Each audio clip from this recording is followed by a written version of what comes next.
বর্তমান প্রযুক্তি নির্ভর যুগে স্মার্টফোনের ইন্টারনেট ব্যবহার আমাদের জীবনের অবিচ্ছেদ্য অংশ হয়ে উঠেছে। অফিসের কাজ, পড়াশোনা, কেনাকাটা, বিনোদন, এমনকি সামাজিক যোগাযোগ সব ক্ষেত্রেই স্মার্টফোন এখন অপরিহার্য। এক সেকেন্ডও ইন্টারনেট ছাড়া অনেকের জন্য কঠিন। কিন্তু এই ইন্টারনেট আসক্তি কি আমাদের মানসিক স্বাস্থ্যের ওপর নেতিবাচক প্রভাব ফেলছে?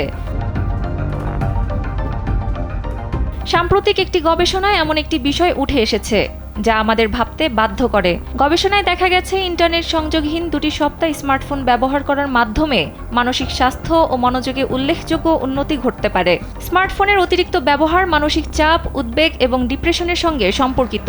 দেশ জুড়ে তোলপাড় ওয়ালটন ফ্রিজ কিনে আপনিও হয়ে যেতে পারেন মিলেনিয়ার। তবে স্মার্টফোন ব্যবহারের এবং ইন্টারনেটের প্রভাব সম্পর্কিত মার্কিন কানাডা ভিত্তিক গবেষণা প্রতিষ্ঠানে গবেষণাটি চলছে এবং এই গবেষণার ফলাফলও বেশ চমকপ্রদ। গবেষকদের একটি দল 467 জন অংশগ্রহণকারীর উপর একটি পরীক্ষা চালায়, যাদের গড় বয়স ছিল 32 বছর।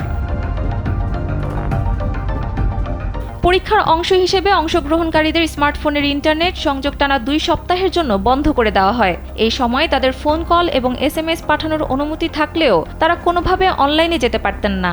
PNAS জার্নাল প্রকাশিত গবেষণার ফলাফলে দেখা গেছে, স্বল্পমেয়াদী পরীক্ষা হলেও অংশগ্রহণকারীদের মানসিক স্বাস্থ্য, মনোযোগ এবং সামগ্রিক ভালো থাকার অনুভূতিতে উল্লেখযোগ্য উন্নতি ঘটেছে।